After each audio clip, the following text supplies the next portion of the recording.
Welcome to Soulful Jewish Living, Mindful Practices for Every Day with me, Josh Feigelson. Our hope is that each episode of this podcast will help you reflect and slow down a little bit. And if we're doing it right, you'll walk away with some simple practices to help you develop a little more awareness, a little greater calm, and maybe a little deeper connection to the amazing tradition we call Jewish life. I'm grateful you're here, and I hope you benefit from our time together. I want to ask you to try something. Look around. Wherever you are, go ahead and look. What do you see?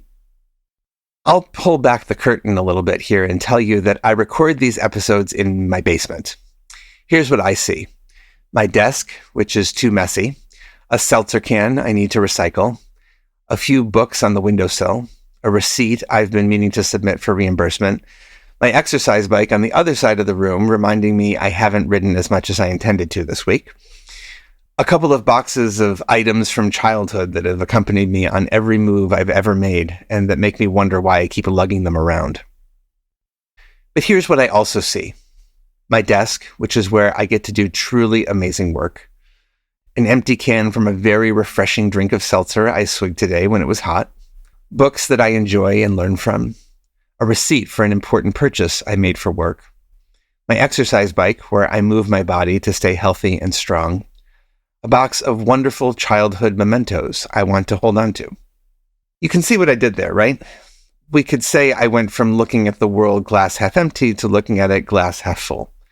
But I think it's more than that. This positive way of looking is what Jewish tradition calls ayin tova, seeing with a charitable eye. It's the opposite of looking with an ayin hara, a negative eye. And cultivating this ayin tova, this positive or charitable eye, is what we're going to focus on this week. The Torah portion for this week, Re'eh, opens with these words, "Behold, see, I have set before you this day blessing and curse." That word, see, there's something so powerful about it, because how we see isn't just a physical process. It's also a mental and spiritual one. We can see blessings and we can see curses. And a critical part of our journey of renewal in preparation for Rosh Hashanah, coming up in just a few weeks, is both seeing clearly and, I think, seeing a little more charitably. I don't know about you, but I feel like a lot of people are conditioned to see with a negative or judgmental eye. I certainly was. When I was younger, I feel like I always looked at folks and, well, I'm ashamed to say it, but I looked down on them. I saw what they weren't. Not smart enough, not strong enough, not talented enough. My junior year of college, I remember my good friend Josh Cahan sat me down and gave me one of the most important pieces of feedback I've ever received. Feigelson, he said, you could be a really great leader if you'd start to see what's right about people and not just what's wrong about them. Josh was challenging me to see with an ayin tova. I feel like I've been working on that every day since. But as Josh's words also reflect, seeing with an ayin tova isn't just about viewing other people more charitably. It's about seeing them and ourselves more honestly, and with a dose more chesed, or loving kindness, than din, or judgment. My friend was able to speak candidly to me, to offer me an honest take that I couldn't see myself. But he did it by talking about my potential. He spoke to me from a place of love, not judgmentalism. That's what it means to see with an ayin tova. The work of this period on the Jewish calendar is often called cheshbon hanefesh, making a spiritual accounting of ourselves. Like all accounting, spiritual accounting requires unflinching honesty. It requires seeing clearly. If there's a deficit, we need to report it. If we've overspent on work and underspent on family, if we've taken in too much self-flagellation and not enough self-compassion, if our spiritual balance sheet is out of whack, we need to see these things, see them clearly, and name them. How else are we going to get our spiritual house in order? But it also requires seeing with a kind eye, not beating ourselves up. Because if we're harsh on ourselves for our shortcomings, inevitably we're going to be harsh on others too, and we're less likely to make the changes we seek to make. So this week, I'd like to ask you to focus on seeing with an ayin tova, a charitable eye. It's a pretty simple practice, but I think it's one you'll be able to use frequently. It comes from a student and friend of mine named Keith. Here's what to do.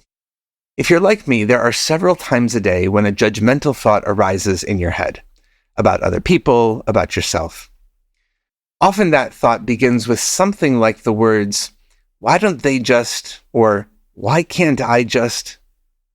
"Why don't they just do it better?" "Why can't I seem to do it better?" Whatever the it is. Here's Keith's simple but ingenious practice. Whenever you notice that thought arising, see if you can interrupt it and respond to it. If they, or you, could be doing it better, they, or you, probably would be. Try it especially when it comes to what you see. Maybe you notice someone just walking by a piece of litter. "Why don't they just pick up the trash on the street?" you might say.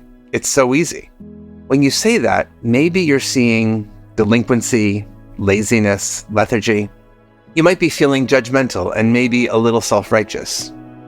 But now, try to interrupt it. There's probably a reason they, whoever they are, didn't pick up the trash. Maybe they had an emergency to attend to. Maybe no one ever taught them to put trash in a trash can. Maybe they just didn't notice it. Maybe it was just too hard at that moment. If they could be doing it better, they probably would be. And what you're seeing now is a human being no better or worse than the rest of us. You can practice this ayin tova with yourself too. Why don't I just exercise more, or eat better, or call the relative I should have called? Again, you're seeing someone you don't like, someone you're judging. But you know there are good reasons, which could have to do with other commitments. You were taking care of other people. You had work or school to deal with, or even deeper things. On a deep level, maybe there's some fear or embarrassment that's holding you back. If you could be doing it better, you probably would be. And now that you see it, maybe you can do better. Blessings for the journey. I hope you'll join us next time.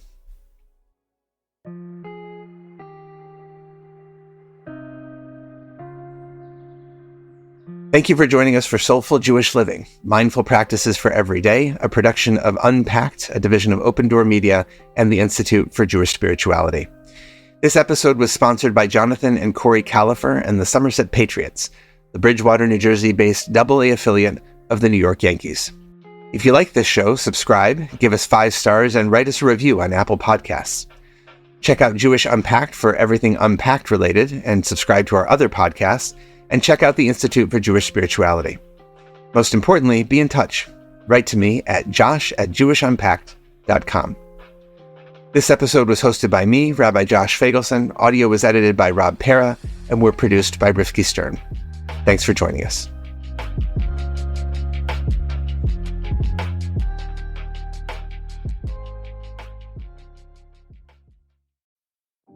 Hi, everyone. I know a lot of us are feeling overwhelmed these days, so I want to tell you about a fantastic opportunity at the Institute for Jewish Spirituality. It's our course called Awareness in Action, and it's all about applied mindfulness. Awareness in Action will help you be the best version of yourself. Calm, loving, wise, humble, courageous. This is our most popular course at IJS, and it's only being taught this spring. Register for Awareness in Action by April 9th at jewishspirituality.org. Thanks.